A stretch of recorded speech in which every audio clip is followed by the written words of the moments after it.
About one-third of the world's population is infected with tuberculosis, or TB bacteria. Only a small proportion of those infected will become sick with TB. In 2013, 9 million people fell ill with tuberculosis. 1 out of 10 people can be hit and sick with tuberculosis. This is Elise's life, and this is her tuberculosis story.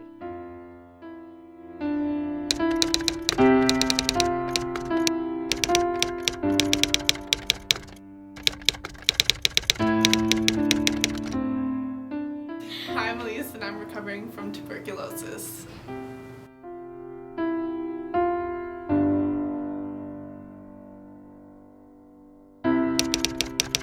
Tuberculosis is a bacterial infection commonly known as TB. What is your tuberculosis story? I was diagnosed in June of 2008.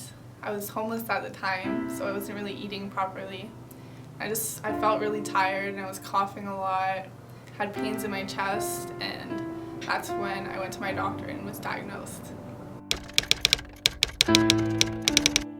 Hi, my name is Hannah and I am a doctor. I specialize in tuberculosis. In order to determine if you have tuberculosis, there's a specific test that you have to go through, and it would just call the skin test. So what happens is a nurse or a doctor will inject a small amount of liquid in the top layer of your skin, and after 2 or 3 days, if that skin or that area turns red and in rashes, that means you are positive for tuberculosis. So some symptoms in tuberculosis are feeling unwell, cough, possibly blood and mucus, fatigue, shortness of breath, weight loss, slight fever, night sweats, and pain in chest. There are 3 types of tuberculosis. One of them is the latent TB infection, the other is active TB disease, and the third one is multi-drug resistant TB.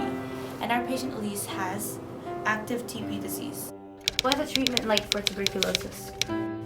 Well, it's very time consuming, and I take a lot of pills and antibiotics, which tie me to the doctor's office. I'm always there, and it's kind of depressing because I always feel like I could die if I don't take my pills.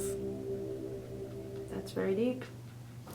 Since Elise has the active TB disease, we use antibiotics to prevent the spread around her body. And so every day at the hospital, I make sure I go to Elise's room and just check if she's feeling any better, if she has any more symptoms, or if she's taking her antibiotics.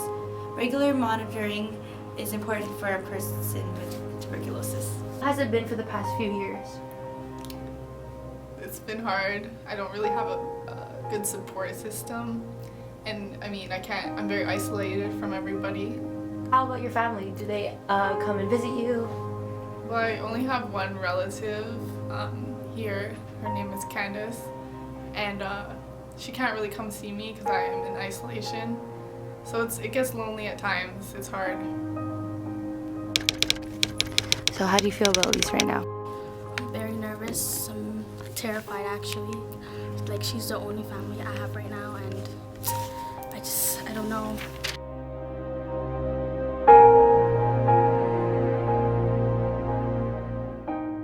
I didn't even know how serious tuberculosis was. I only heard about it in English class when we were reading a story about Jackson, who also had tuberculosis. Now that I realize how dangerous tuberculosis is, I'm very terrified that Elise may die. So there are types of tuberculosis infection risk factors. Some of them may be people living in Aboriginal communities have high rates of TB infection or disease. The poor, the urban, homeless.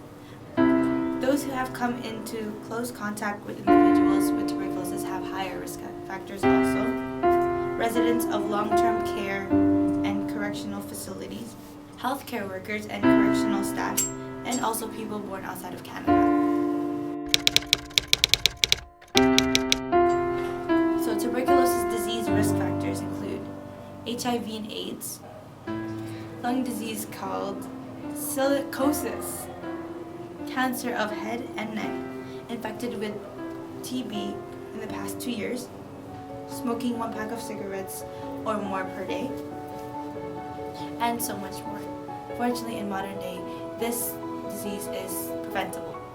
That's good. Good. Every day someone like me is suffering from tuberculosis. Please help us make a difference. March 24th is World TB Day. You can go to www.stoptb.ca to help donate.